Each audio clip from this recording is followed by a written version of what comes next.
ఈ career start అయిన దగ్గర నుంచి ఇప్పటి వరకు ఏదైనా బాధపడ్డ ఇన్సిడెంట్స్ సంఘటనలు ఉన్నాయా? బాధపడ్డ సంఘటనలు ఉన్నాయి. ఎందుకంటే హృదయకాలం సినిమా రిలీజ్ అయిన తర్వాత ఫోన్లు చేసి అమ్మన బూతులు తిట్టేటోళ్ళు, ఏడుపు వచ్చేది. అప్పటి వరకు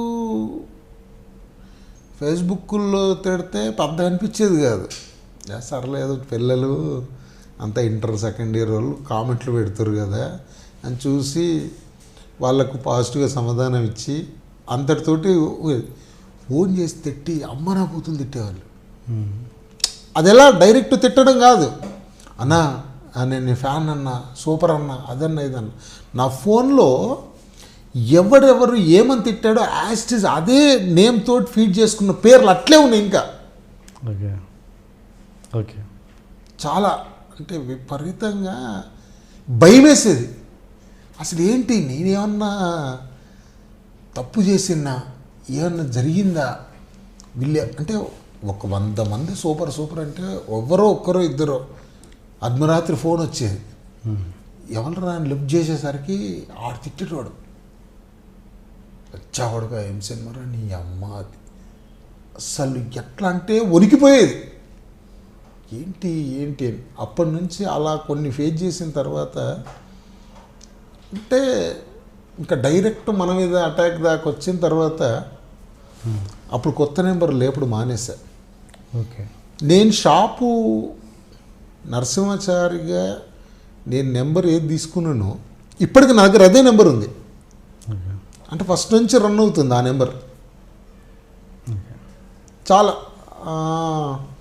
ఇంకా దానికంటే ముందు చాలా కొన్ని అంటే ఒక్కడిని బాగా ఫీల్ అయ్యి బాధపడ్డ సంఘటనలు చాలా ఉన్నాయి. ఎట్లా ఎగ్జాంపుల్? నేను సినిమా చేస్తున్నారా అని నా ఎవరికో కొంతమందికి తెలిసిన వాళ్ళకి చెప్తే నా షాప్ ఏరియాలో ఇడికి ఇంకా గోల్డ్ లాంటిది అమ్ముకుంటాడు, సినిమాలోకి పోయిండు, ఇంక రాడు, మొత్తం అన్నీ అమ్మేసుకున్నాడు, బండి కూడా అమ్మేసుకున్నాడు, సినిమాలను తిరుగుతుండు, మొత్తం లాస్ అయిపోయిండు అని ఒక పబ్లిసిటీ జరిగింది. ఓకే అది తెలిసినప్పుడు ఏడ్చేవాడిని. ఎవరిని వెళ్ళి చెప్పినా వాళ్ళు ఇచ్చే ఉచిత సలహా ఏంటంటే ఎందుకురా భయ్ మంచి పని చేసుకోవచ్చు కదా సినిమాలో, ఆయన ఎవరు అక్కడెక్కడో ఈ నెల్లూరు అంటావు, మనోడారా, మన ఊరోడా, మన పక్కూరోడా, రేపు పొద్దున ఏంటి నీ లైఫ్ ఏంది.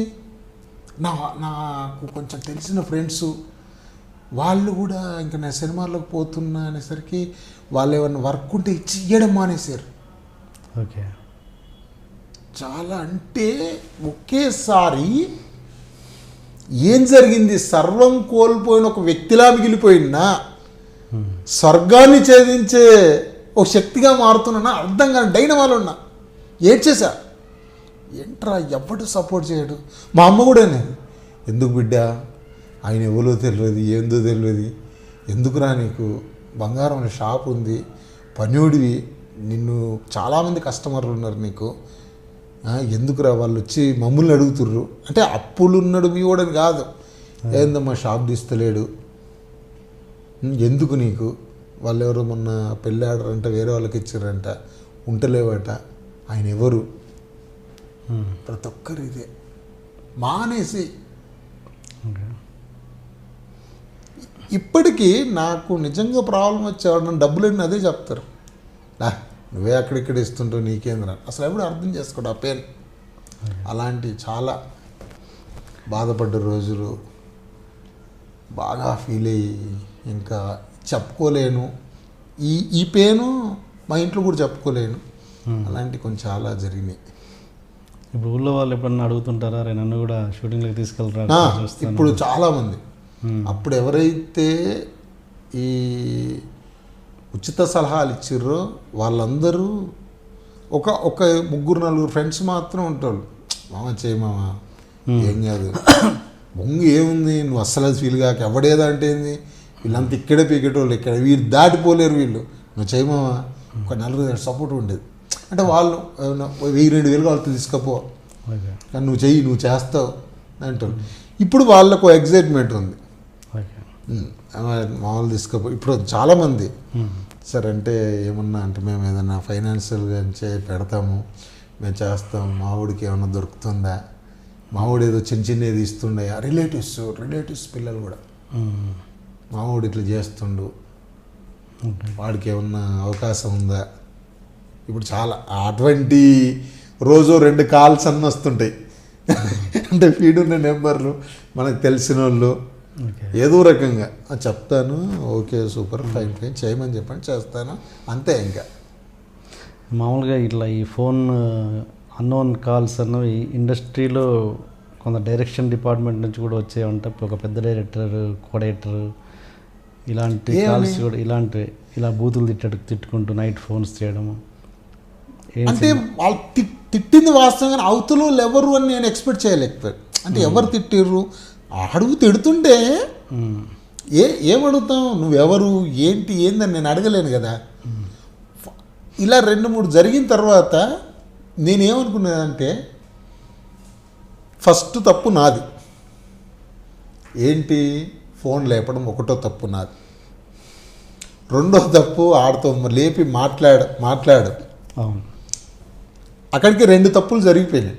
హలో అని చెప్పి వాడు మాట్లాడి తిట్టడం. నేను తిడితే 3వ తప్పు మళ్ళీ నాదే అవుతుంది. వద్దని చెప్పేసి 2వ తప్పు దగ్గర ఆగి 1వ తప్పు కూడా వద్దు అనుకుని ఇప్పుడు లేపట్లే ఫోన్లు. మామూలుగా సెటైర్స్ వేస్తుంటారా మీరు ఇండస్ట్రీలో పోతున్నప్పుడు? పక్కన మీ చుట్టూ ఉన్న వాళ్ళు మీ మీద సెటైర్లు వేయడాలు, మీ మీద అలాంటి ఇంతవరకు జరగలే. ఎవరితో జర్నీ చేసినా ఎప్పటి నుంచో పరిచయం ఉన్నట్టుగా. ఇప్పుడు నరేష్ అన్నతో first journey, second journey super. అసలు నరేష్ అన్న కానీ రాజేష్ గారు కానీ ఇంకా టీం అందరూ రాయుడు అని ఉంటారు, అల్లరి నరేష్ వాళ్ళ ఇంకా మెయిన్ హెడ్. ఆ టీం అందరూ బాగా అంటే ఎవ్వరు మన మీద సెటైర్ లాగా ఎవరేలే. ఇప్పుడు మనోజ్ అన్న విష్ణు అంటే కొంచెం అంటే అంత క్లోజ్గా మాట్లాడారు. మనోజ్ అన్న బాగా క్లోజ్గా ఉంటాడు. అక్క లక్ష్మక్క వీళ్ళందరూ, గురుగారు మోహన్ బాబు గారు, అమ్మ, ఇంట్లో విష్ణన్న వాళ్ళ మిస్సెస్ అందరూ బాగా మాట్లాడతారు. ఎవరు అంటే అలాంటిది ఎక్కడ వీళ్ళు నన్నేదో నా మీద సెటైర్ వేసిర్రా అనేది అసలు ఇంతవరకు నాకు అనిపించలే. నేను చాలామందితో జర్నీ చేసినా కానీ ఎవరితో అనిపించలే. ఇప్పుడు అట్లంటే మేము సైతంకు కబడ్డీ ఆడాం, అందరూ సీనియర్లు. మేము సైతంలో ఆడాం. మనోజ్ అన్న ఒక బ్యాచ్, విష్ణు ఒక బ్యాచ్. అంటే అంత హాయిగా మనం ఏం చేసినా నవ్వుతూ అలాంటివి ఏమీ లేవు. వీళ్ళు పెద్దవాళ్ళు, వీళ్ళు హీరోలు, వీళ్ళు ఎవరు మనల్ని అనలేదు, అనలేరు. బాగా ప్రేమగా చూస్తారు ఎక్కడ కనబడ్డా, ఎప్పుడు కనబడ్డా. ఇంట్రొడక్షన్ కొంచెం హెవీగా ప్లాన్ చేశాం. అసలు ఏంటి అన్యాయం, ఏంటి దౌర్జన్యం? 3 రోజుల నుంచి మోసం ఉన్నట్టున్నాయి ముఖాలు. ఎవర్రా మీరు? జూనియర్ ఆర్టిస్ట్ ఉన్నది కూడా లేదు కదా, ఎక్కడ పట్టాడు రా బాబు వీడిని? I love you. పోతారా రే, నాశనం అయిపోతారు. జిమ్మి అన్నారేమి? ఇదే సార్ జిమ్మి. అవులే ఆన్లైన్ అవుతున్నా నీకు. Hey where are the couple, I want to shoot. ముందు కలర్ తెలియట్టుకుని మా కండిషన్ చూడరా Kaabil. So please do subscribe to Lolo K please.